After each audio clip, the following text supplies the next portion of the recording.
madaxweyne biixi wuxuu burhaantiisa iyo biseylkiisa siyaasadeed ku soo bandhigay socdaalkiisa Mareykanka waa qodobka ay ku saabsantahay faalladeena warku waxaana wax ka qoray Cumar Maxamed Faarax.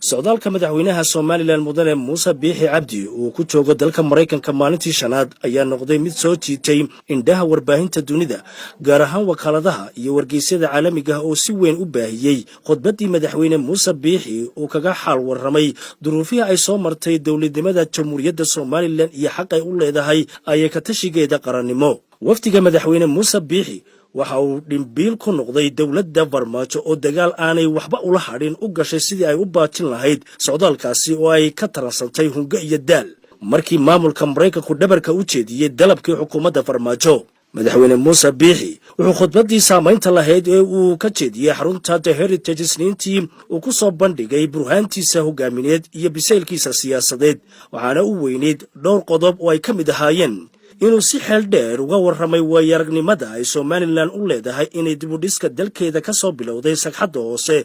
oo dal dhinac walba ah laga burburiyey. waxaa kale oo uu nidar ku maray in aanay mar dambe Soomaaliland wax midnimo iyo dawladnimo ah ay la yeelan doonin Soomaaliya oo u soo bandhigay xasuuqii bahsana ay u geysteen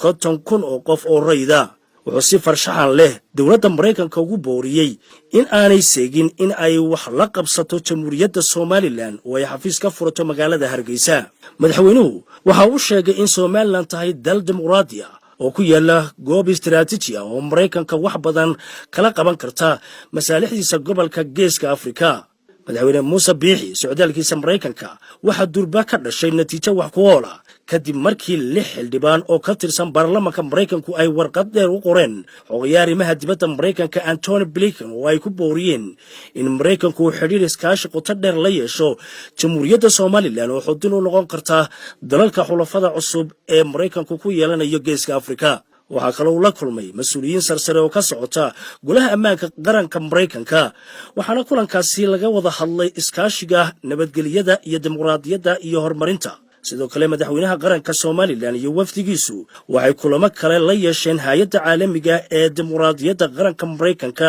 National Endowment for Democracy iyo Banka Adduunka World Bank. sidoo kale wafdiga madaxweynaha waxay saarkeen xildhibaan ka tirsan aqalka odayaasha ee Mareykanka Senator Chris Van Hollen ahna gudoomiyaha guddi hoosaadka guddida arrimaha dibadda ee aqalka odayaasha u qaabilsan Afrika iyo xildhibaan kale oo ka tirsan aqalka hoose ee Mareykanka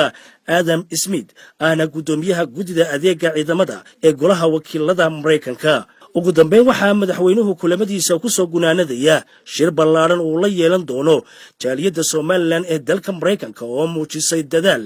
iyo wadaniyad ay u qoysgooyeen cadowga Soomaaliland. falladii warkana intaasi ayaan ku soo gabagabaynaynaa oo aynu ku soo qaadanay madaxweyne Biixi wuxuu burhaantiisa iyo biseylkiisa siyaasadeed ku soo bandhigay socdaalkiisa Mareykanka waxaana wax ka qoray Cumar Maxamed Faarax.